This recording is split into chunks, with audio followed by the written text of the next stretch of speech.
Hey everyone, this is Chris, and you're listening to One Cross Radio, and today I'm joined by, for the third time, Steve. Steve! Actually, this is the fifth time you're on the podcast, but third in a row. Because we film these very far apart from each other, or record these very far apart from each other, so exactly. I come back every week on the same day of the week. I haven't just spent the whole day here recording 3 in a row. No. Of course not. Why would I do that? No, that's not how we do this. I might edit this, I don't know. Anyways, so in this episode, we are talking about the potential, or most likely to go through, Fox-Disney deal, where Disney bought out Fox for their movie license, for their movies, their TV shows, and what else are they getting? Lots of stuff. So Fox owned part of Hulu. They're going to own up to 60% of Hulu. Yeah, if this deal goes through. Disney already owned 30% of it, I think. And there's actually, Fox is still in the midst of acquiring other things like Sky One, which is like a European satellite network, which would all go over towards Disney. So yeah, basically everything Fox has that's not news or sports related. Right. Yeah. So all of their old shows and movies that they've made in the past. So The Simpsons and Family Guy and all that kind of stuff. Avatar, coming up movies. Yeah. Which is crazy. That's absolutely nuts. It's pretty nuts. Yeah. So we're talking about this because it's breaking news and you haven't thought about it yet over the past 3 months. This is all brand new information. Where have you been? Yeah, exactly. Come on, guys. Although I did meet some people last week who had no idea this happened. So then it's interesting when you're outside the people who pay attention to movie news and rumors bubbles. They're like, wait, what? What's going on? And those are the kind of people that are going to be listening to this podcast, right? Most definitely. Most definitely. Good to know. We're reaching the people that the news aren't reaching. We are the news. So, Steve, what do you think about this? Yeah, I know that there's lots of potential downsides in the real world. I know that that's going to mean a lot of jobs get lost. I know that it's going to be hard on movie theaters that are smaller, potentially, if Disney, leverages the power they're now going to have. I mean, I read that in 2017, 40% of the box office revenues were between Fox and Disney. Something like that, which is huge, right? And now Disney's going to own... I mean, Disney already owns Pixar and their own just regular movies and Star Wars and Marvel. And this just adds to that. So, I mean, they're just going to be huge superpowers in all of this. So I can see that there's the downside to it. That said, as a consumer, I'm just super, super excited. The fanboy. Yeah, the fanboy. Yeah. I mean, I don't want people to be out of jobs. I don't want little movie theaters to struggle. And I would hope that, Disney could be professional, be kind to people, but I don't know. I mean, I don't think you can have a merge like this without jobs being lost. That's just the reality of it. Yeah. But I'm really excited to see X-Men and Fantastic Four back with the regular, rest of the Marvel characters. I think that's going to be super exciting. And I think the other part of it is when Disney bought Star Wars, Fox owned some of the rights to that. So I think it was the distribution to the original trilogy, and if not the whole original trilogy, like A New Hope. Yeah, so the original trilogy they had up for a certain number of years, and then they had A New Hope, the original cut for all forever. Right. So this means that we could potentially get a re-release of the original cut where Han shoots first and no one steps on Jabba the Hutt's tail and all that kind of stuff. Which cements that George Lucas is a rotten liar because he said that they didn't exist anymore. Yeah. I knew it! Well, yeah, I don't know. Maybe they exist, but I don't know. But anyway, whether or not they exist, Fox owns the rights to it. So if we can get it, we're going to get it now. Yeah. And it may just be on Disney's streaming service, right? Like, man. Here's the other thing, right? I love Star Wars. I love Marvel. They're my jam when it comes to entertainment. Like I probably the only reason I go see another movie in the theaters is because my wife wants to. Right? Like those are the movies I'm going to go spend my money on. And when I say Marvel, I mean not really the Fox ones anymore because there's too much good stuff. You haven't done those for a while. Yeah, they haven't been good. I just watched Logan for the first time today in preparation for this. Did some research, and it was good. It was fine. I enjoyed it. I enjoyed Civil War a lot more. is more fun. I don't think fun was necessarily what Logan was going for. No. But and if we're going for more hardcore, I like Daredevil a lot more than I like Logan. So yeah, anyway. So those are the movies that I really enjoy, and they're being pulled from Netflix, right? And I think as consumers, we've had a really good deal for a long time, where Netflix was really the only one in that game. And now with Amazon Prime, and yeah, they're coming out swinging, trying to get some more. Well, they're doing that Lord of the Rings show. Yeah. And Amazon Prime has this cool, niche in that they're also Amazon Prime is also free shipping, and stuff like that too. So they're being a little bit smart about it and offering other things along with their streaming subscription. But and then the thing. So can I finish my thought real quick? Sorry. So them being pulled off of Netflix is kind of a big bummer. Because as I mentioned in the last podcast, I'm still working my way through the Clone Wars TV show, and I like the Netflix Marvel shows and stuff. If Disney comes, if all these little companies come out with these little tiny subscription services that don't have much on them, it's not really worth $10 a month or whatever to buy all these little things. It's cable all over again, spending $6 on TV. And I've never been interested in doing that. But exactly. But now, with Disney owning all the Disney movies, all of Marvel, all of Star Wars, and everything that Fox has ever put out. Well, and then I'm sure putting out original content as well, that becomes more worth it. Yeah. Right? And maybe even more worth it than Netflix is, although there's still things on Netflix that I enjoy. Yeah. So, in that sense, I'm also more okay. That's another reason that I'm okay, well, that makes sense for me as a consumer, too. Anyway, what were you going to say? No, just on that thought, one of the things coming out of this deal, if it does go through, because there's 18 months where, the FCC or whatever overseeing company can be nope. Yeah. And then it'll probably just be reworked where Fox will be okay, well, we'll start selling off the movie rights instead of the whole studio rights, so that, here, take X-Men, take this. Because Disney wants to do their own streaming service, even though they own 60% of Hulu. And I'm just thinking, don't you think they would just rebrand Hulu? Probably not, because then if they're in control of 100% of the content, my thought is, The Simpsons has never been on a streaming service because of how much it makes in syndication. Yeah. But if they were really wanting to go for it, it's hey, we've got Marvel, we've got this, and we've got the 20 how many ever seasons of The Simpsons. Yeah. That's a huge selling factor. Yeah. So then would it be, we don't want the ABC stuff, we don't want this, or whoever else is on Hulu because we don't got that in Canada?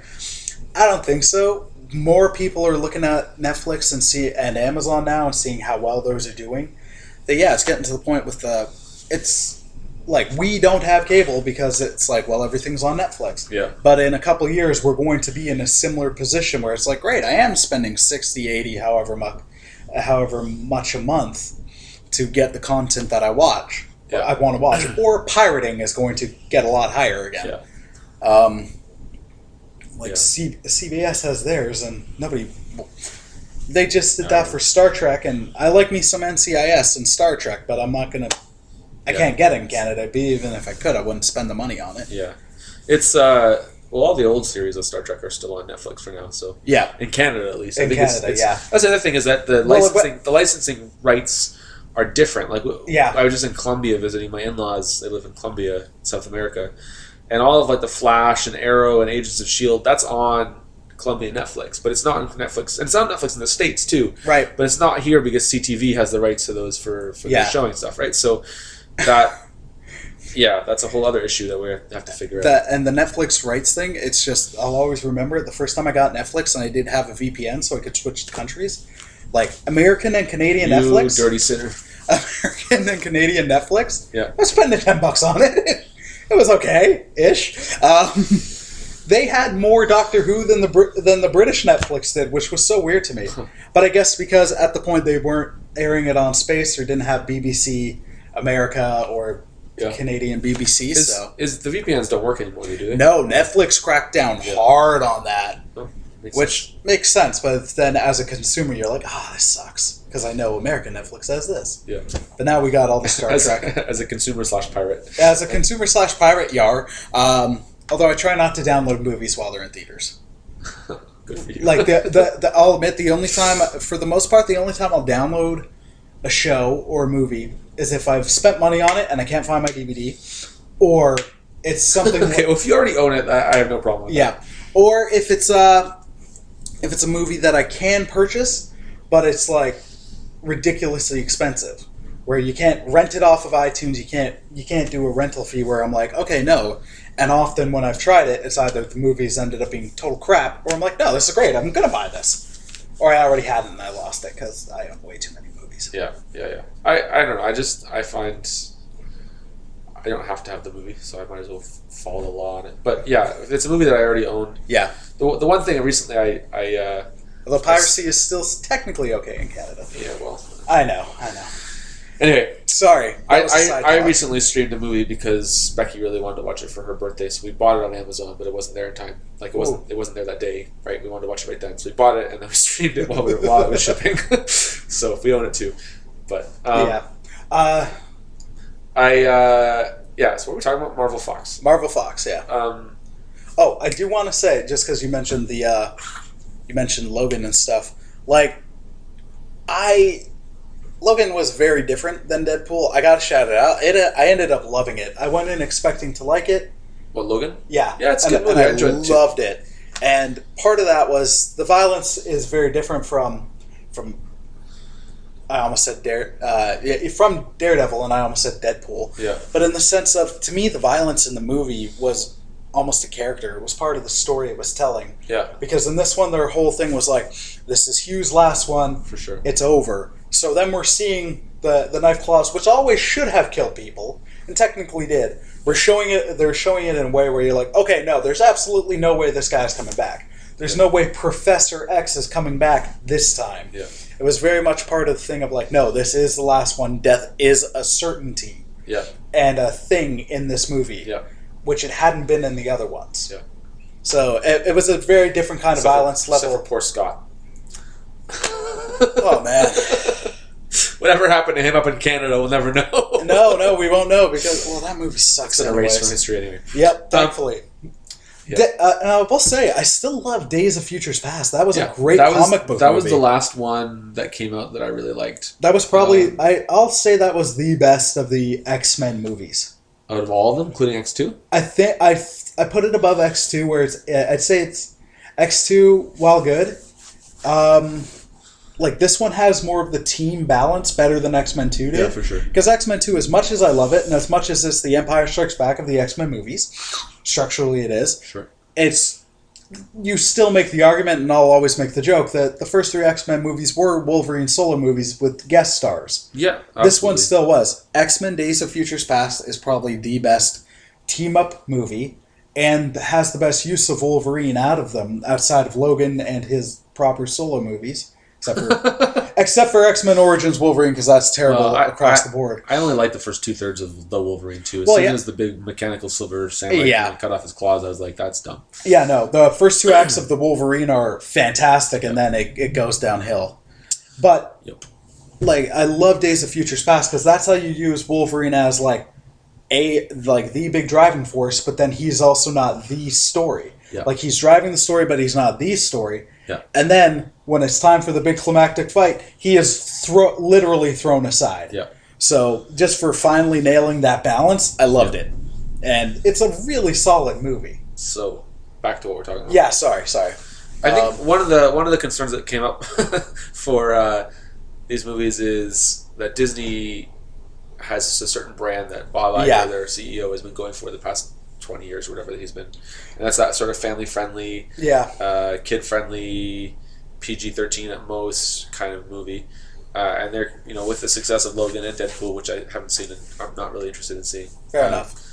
People are concerned that you will lose out on the opportunity to make those kinds of movies, and even the New Mutants, which is going to be like a horror-themed movie, which is now delayed by a year, for like 9 months or something like that. Yeah. So they delayed some movies, I think, to try and balance out the schedule a little bit.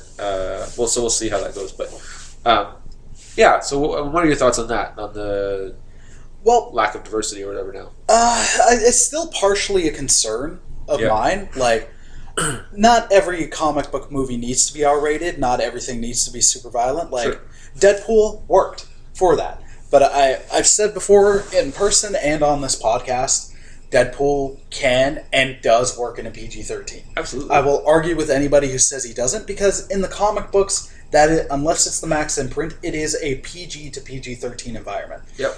Like, he does have his own Max line, but they make it work in the comics. He was on an episode of the Ultimate Spider-Man cartoon. Yeah, which, not a good cartoon. I didn't like that cartoon. Yeah, I didn't watch much of it either, but yeah, it was okay, I guess, but not as good as some of the other ones. No. Anyway, but he can be used that way. Well, and the other thing is, like, there's a lot of comedy potential and stuff for him to show up in the Spider-Man. They're not going to rate Spider-Man R, and they're not going to bring Spider-Man into an R-rated movie. It's just not going to happen. As much as I would love to see Spider-Man and Daredevil team up and take down the Kingpin in Daredevil Season 3. But well, and if they were, that's a way they could do it, though. I think you can, on the weaving a character into a non-movie, I think is doable. Yeah. Like, having Spider-Man show up in Daredevil is something I think everybody wants, and I think they could do it. Yeah. But where it's bringing him into that tone, but in a movie, that's... Like, you can almost, with the Netflix, be like, that we've shown this as an adult thing from the beginning, and you're not paying more for this. Whereas with the Deadpool movie, I think it would be slightly different, where they're like, that's a lot of finances that we're going to have to say no to. Yeah. But I think him showing up, you could easily do it where he's just like, why the bleep am I being bleeped? Like, I've never been bleeped before. What the bleep? Like, have him comment on that. There's a lot of room for comedy there. Yeah. For him having his own thing and then and then in his own movie being it different and breaking the fourth wall and all that. For sure. I'm not really a huge Deadpool fan anyway, so I'm not. And Spider-Man is my favorite, so I don't really want to see them cross over, to be honest. But they play well off each other, though. I've never thought so. Okay, I've never enjoyed it when I have seen them together. So I really liked him. Again, we talked about this last time, but Rick Remender's Uncanny X-Force. Oh my gosh, really well.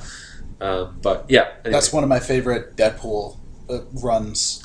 I thought found such a great way to handle that character differently. They made him have some depth that not all the characters, that all the creators always give him that. But anyway, I think the other thing with this, I forgot that was a microphone. One of the things, like with the concern about, having the more mature stuff, they want that. They don't think Disney will do it. Although I think the CEO said, like, Deadpool will still be R-rated. Yeah, I mean, that can still exist in its sort of pocket corner of the universe. But also, they're making the Netflix shows right now, and those, especially Jessica Jones, are pretty adult. Well, and Punisher. I haven't seen Punisher yet. Yeah, it's fantastic. And Daredevil is really violent. Yeah. And I would say that the stuff in Jessica Jones was much more adult than the stuff in Logan. Maybe not so than Deadpool, but I don't know. But the only thing that in Logan that I found really kind of like squeamishly gross was not gross, but like brutal, was when the kids are killing the Donald character at the end. Yeah. With the grass and with the ice and with the that was kind of, I think because it was the kids doing it, was like, whoa. Whereas I don't know, Wolverine and Laura slicing off heads and stuff like that. Like in Daredevil, it was more bloody when people get their heads cut off. But yeah. So I don't know. But I think with that though, it goes back to on the Netflix shows though. That's kind of, even though it's all in the same universe, it's still got its own tone, it's got its own vibe, and I'd love for them to work it in more.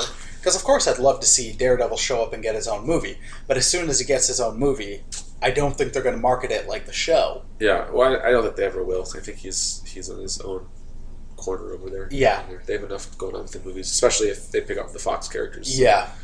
But then I don't want them to... I'd love to Daredevil show up in the movies if they could make sense. Or if he got his own movie where it's like the team up with Spider-Man or something like that. That could be the way to do it. But as soon as he jumped to the screen, that's where it's like, this character, we got to target this to the widest audience possible. Whereas with Netflix or the Disney, when it goes on the Disney Netflix, like that's...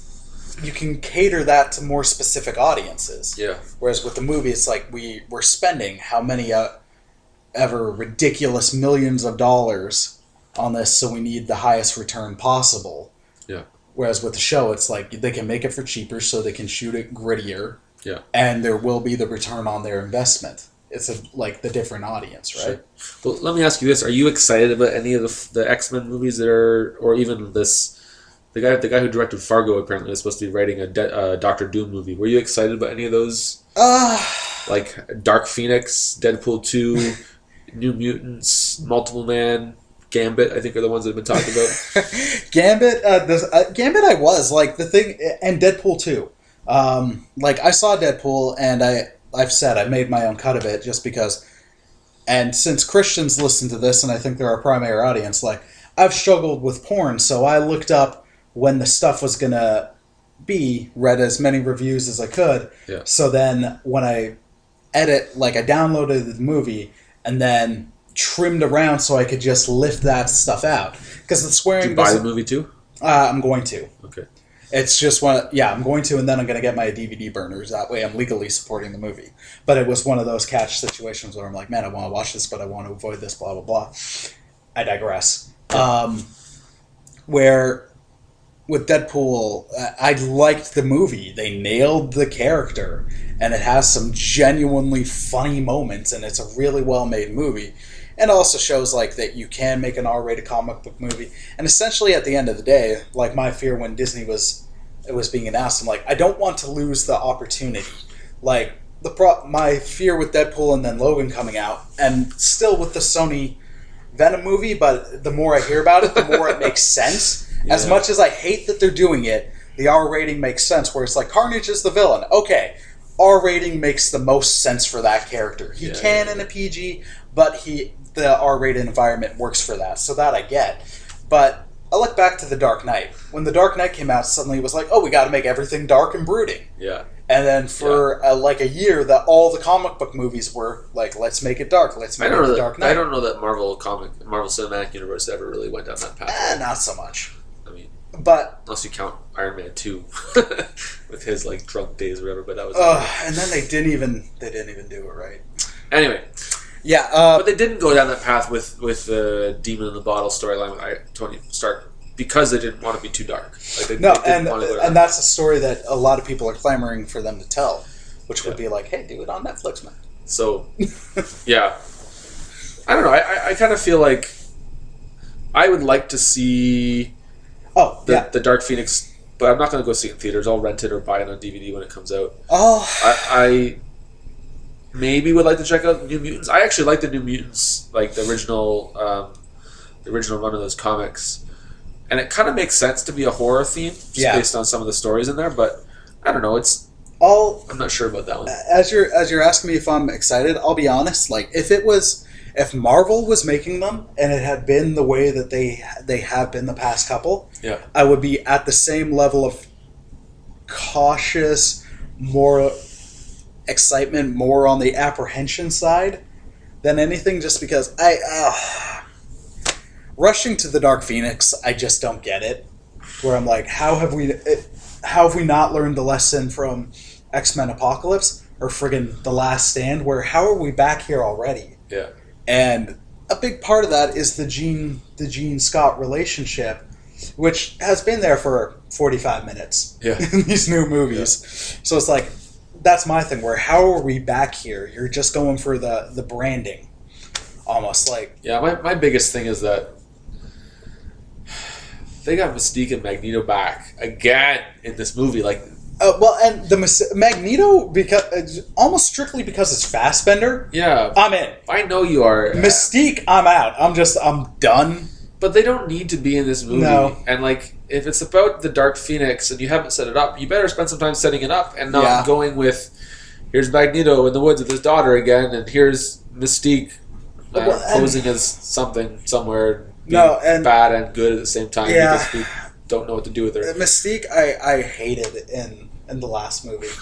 I hate him. I mean, I know the beginning with Magneto was okay in the last movie, but it wasn't necessary. No. And he ended up being a mass murderer again, and then forgiven at the end. Like they need to cut off that friendship. I think Xavier needs to let that one go. Yeah, and then just release Fassbender to go be Bond, because he's been being Bond Magneto in those movies. Yeah. The exception of Apocalypse. He didn't do any spy stuff. But I don't even know what he was doing in that movie besides killing people and singing beautifully to his daughter. Yeah. Yep. I guess that's true. Yep. Yeah, like for the X-Men movies, the thing is, after Days of Futures Past, I'm like, sweet, we're back on track. And then Apocalypse comes out, and I don't hate it as much as other people do, but it is frustrating. It's bad. Where it's how you mess up Archangel again, and then Apocalypse not being as great as he should be, and Mystique joining the X-Men for some reason. What about the shows? Have you watched any of like Legion or Gifted or anything like that? No. I've heard they're good. I've heard they're good, but I don't have cable and I haven't pirated them yet. Oh boy. You've been convicting me on pirating, sir. Yeah, no, I haven't watched any of them either. And, there's just too much going on. I don't have enough time to watch all that TV. No, there's a lot of comic book shows I don't watch. I've heard Legion's great. I've heard other shows are good. Like, I haven't watched Agents of S.H.I.E.L.D. since, like, the end of Season 2. Yeah. I'm not loving Agents of S.H.I.E.L.D. this season, but I like the show, so... Essentially, unless it's on Netflix. Well, here's the thing. For a lot of those shows that are, like, in Canada at least, they're broadcasting on different... So Agents of S.H.I.E.L.D.'s on CTV. I just get the CTV app and watch it. Right. Through that, you have a week until the next one comes on that you can watch it. So they're in an alternate reality, future space that's been taken over by the Kree right now, and trying to, Earth is blown up, and they're trying to get back to the past and sort of things. So it's kind of taken a left turn in this last season. But sounds like a little bit where last time it was like Ghost Rider's here, cool. Wait, we're in space now. What? Yeah, well, Ghost Rider's there, and then they were in an alternate computer-generated reality where Hydra had won, and some of the characters were bad, and they got out of that, and then they're in the future, or something. Wow, alternate reality. That is the most comic booky show of comic book shows. Yeah, it's pretty great. I really like the CG Hydra, whatever that was. They were in the framework. The framework? Anyway, that's what they called it. Reboot. Yeah, basically. Yeah, and then there's the Runaways, which I haven't watched. I've heard mixed things about that one. Yeah, it's getting harder to keep up with the shows. Yeah, and there's that Cloak and Dagger show. Has that started yet? I don't know. It's on Freeform or something like that. What the heck is Freeform? I guess like Disney's streaming thing. Oh, okay. They're doing maybe. I don't know. I don't know anything about it, but yeah, I mean, looks like a teen drama, like Archie superheroes. I find with some of the shows, I'm getting more to the point where it's like, because there's so many and I think that's great, at the same point I'm like,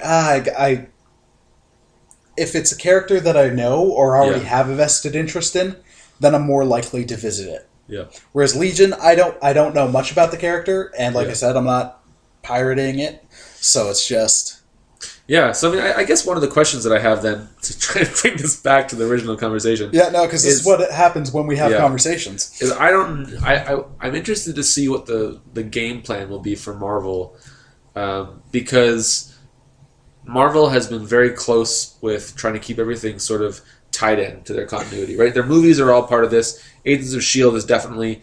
The Netflix shows are, but sort of more removed. I'm not sure about Cloak and Dagger and that's the thing. They say it's all connected, but then everybody's kind of and an that island that Spider-Man movie messed up the oh my chronology pretty badly. Well, but I liked it. As soon as they started applying dates, you're like, no, wait, why are you doing this? So stop. They screwed that up. But the X-Men franchise has not been as tight with their continuity at all. And that's been fine, I guess, mostly, except for the fact that, they're decade hopping. Yeah, the decade hopping. They look like maybe 3 years older. That doesn't make sense. But anyway. Unless that's part of their mutant powers. Yeah.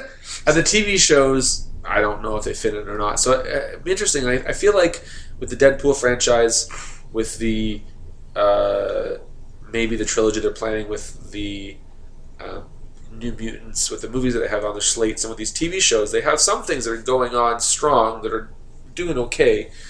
Does Marvel just axe those plans and say, here's how we're going to tie you into our universe, or do they let some of the things ride for a bit and then at a natural time bring them in?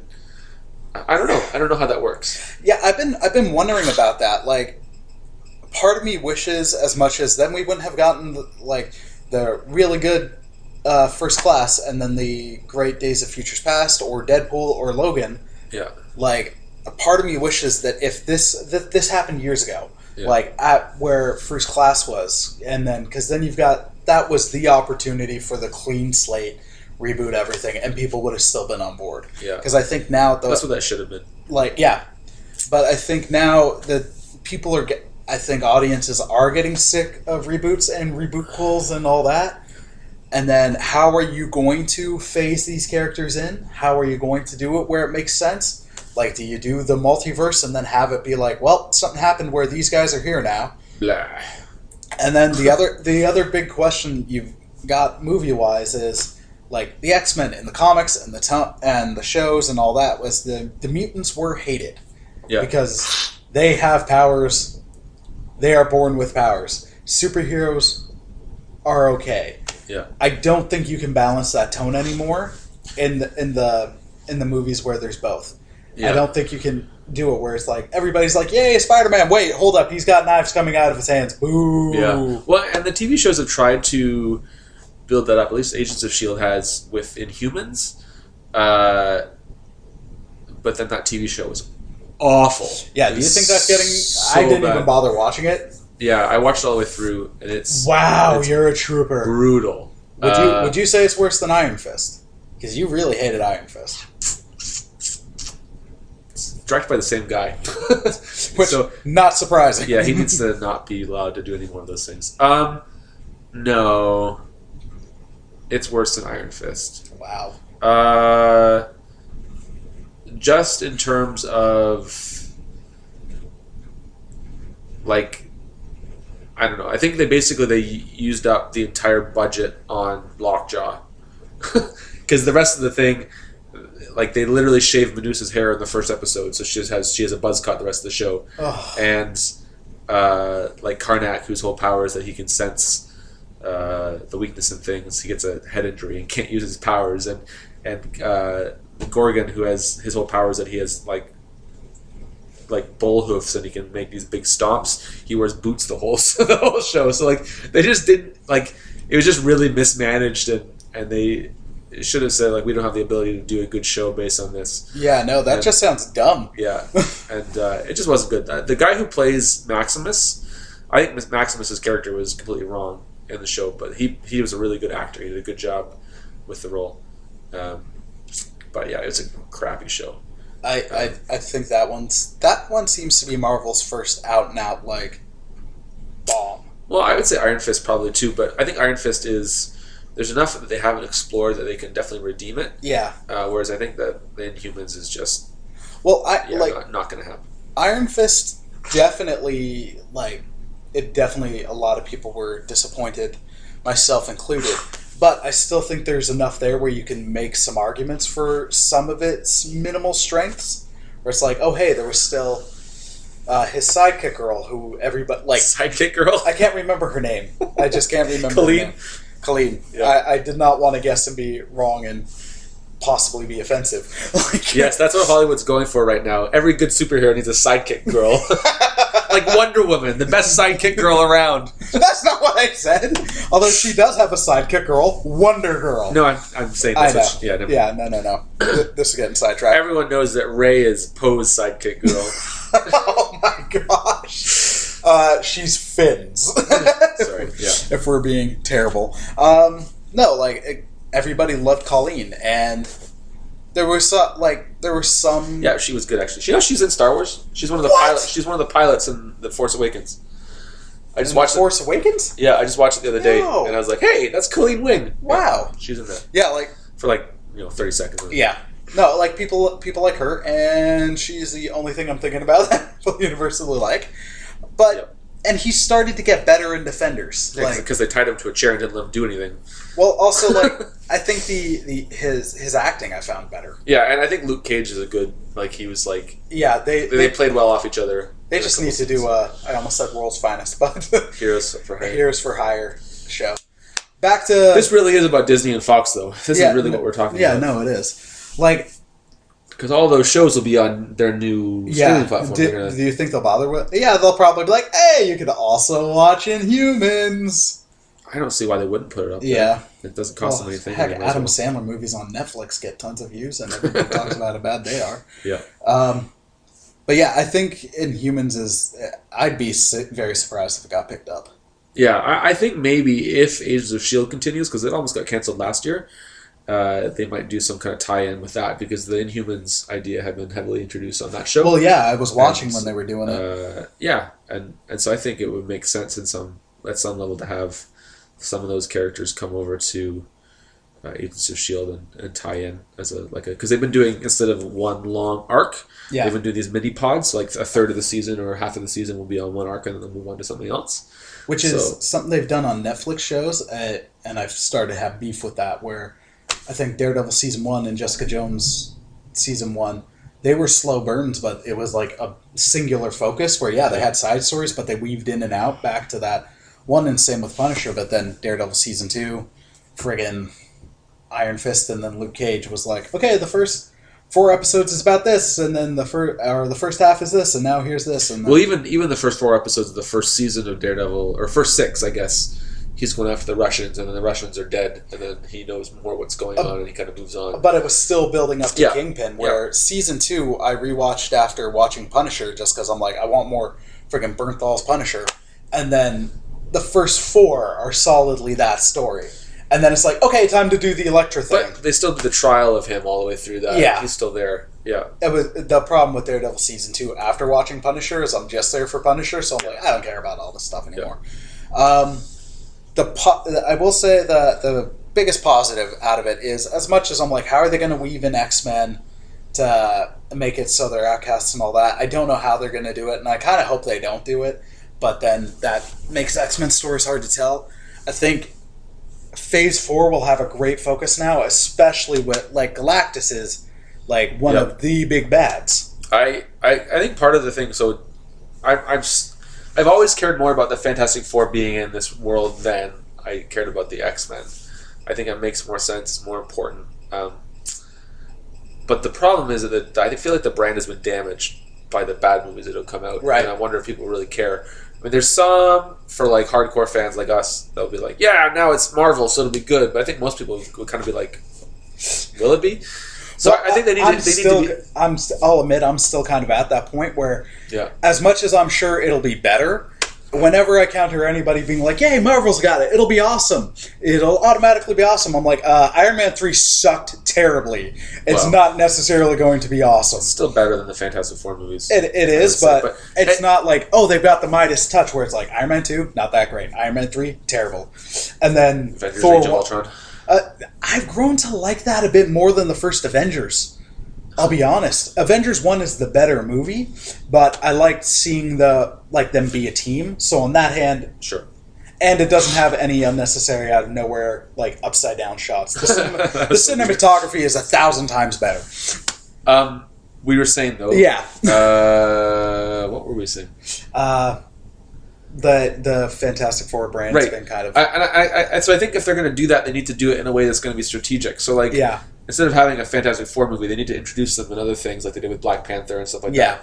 I would love to see Doctor Strange 2 or 3 with Doctor Doom as the villain. Oh my gosh, yes. Wouldn't that be amazing? Yeah. Because that's a side of Doctor Doom we haven't seen in the movies, is that he is actually a sorcerer. He has those powers. Yeah. And I think that would be a great way to start that off.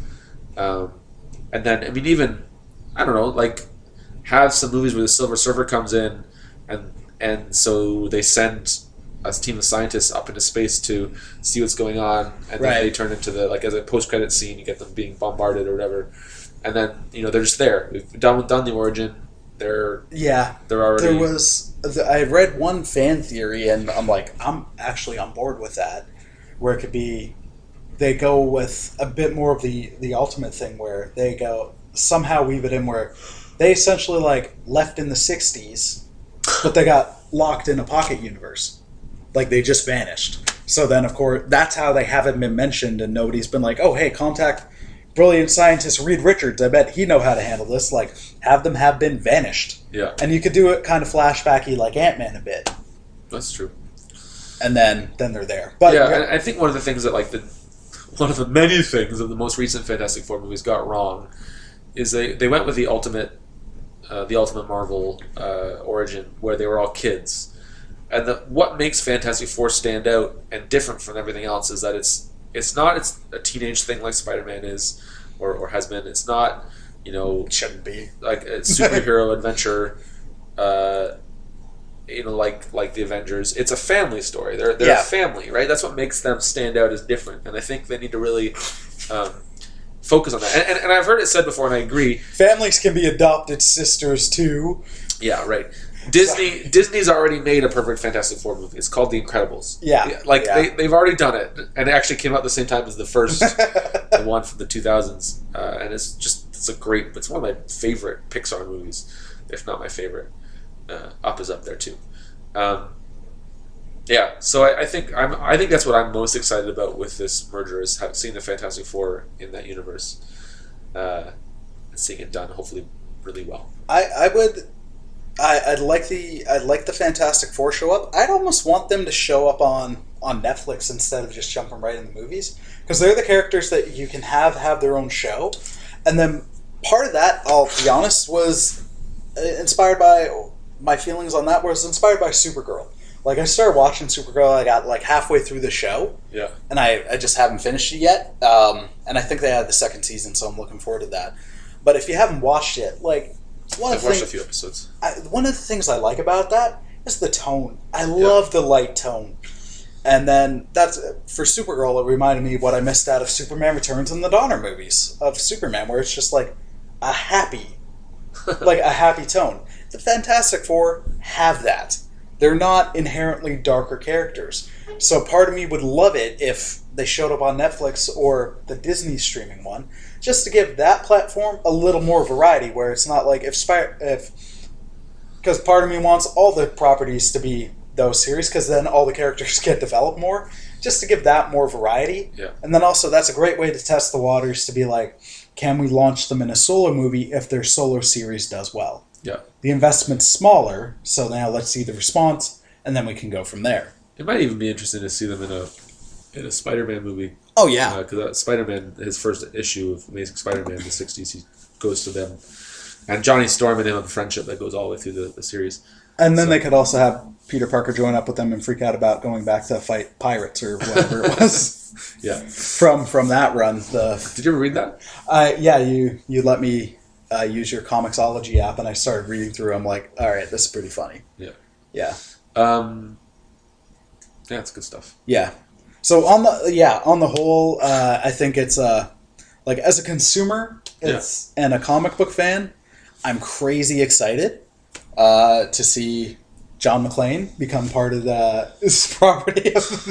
John McClane is now a Disney princess. John McClane is now an Avenger, because that's how that works. No, but to see the comic book properties exist where they can cross over and be shared, I'm more and more excited for that. But then the other side is, you're like, I'm hoping that there will be a professionalism on the studio side where it's like, well, we didn't get along with you before, and now we have this studio as well, so you can't write for us or direct for us or anything like that. I hope there will be professionalism and still jobs created. Yeah. So. Yeah, and not gouging the little guy in the movie theaters and requiring 65% and 4 or 6 weeks of showing for a little town that's not going to be showing it more than 1 or 2 weeks generally. Yeah, but those are the more worried about the little guy losing out on this. But well, yeah, that's the thing. Like, as much as you enjoy their movies, Disney did have some blunders with stuff with last year, with picking on the little guy and being like, well, we're going to sue you for printing this, whatever. Like, you can't do that stuff. You can't. Yep. Come on, Walt. Get it together. Even though you're dead and or frozen. Not involved. And or frozen. Yeah. If rumors and conspiracy theories. Speaking of which, just watch that movie, Walt Before Mickey. It's terrible. Walt Before Mickey? Yeah, it's a movie about his life, and it's a nice story, but it's terrible. It stars, the guy who plays Walt Disney is from the American Pie movies. Which one? I don't know. I don't watch them. And then the other guy. No, I mean, like, which actor? I don't remember what his name is. Okay. But the guy who plays his brother, Roy Disney, is Napoleon Dynamite. Oh my god! His aunt at one point in the movie is Jodie Sweeney from, Stephanie from Full House. Oh my it's just gosh. It's a really low budget, poorly acted movie. Well, so don't bother. Jill and I watched a lot of the DC straight direct-to-video animated movies over the weekend. And the cast for Justice League New Frontier, when you're seeing these, you're like, who casted this movie? Because it's all these people who've always had small roles, like Lucy Lawless, and you're like, what? Xena Warrior Princess? Yeah. And Jeremy Sisto, who's a guy, you're like, oh, hey, he's shown up in stuff. Yeah. But you're like, what? Who casted this? Who are these? I've seen that one. I like it. It starts off, the first half's better than the second half. Yeah. We're going to do another podcast later where we'll talk about those because we could go on and on and on. Yeah, I haven't seen very many of them, but... Oh, they're mostly solid. Cool. All right, well... What do you guys think of the Disney-Fox merger? What were your original reactions? And if this is your first hearing of it, what is your original reaction? Do you think it's good? Are you excited about the comic book stuff? Are you excited about their streaming service?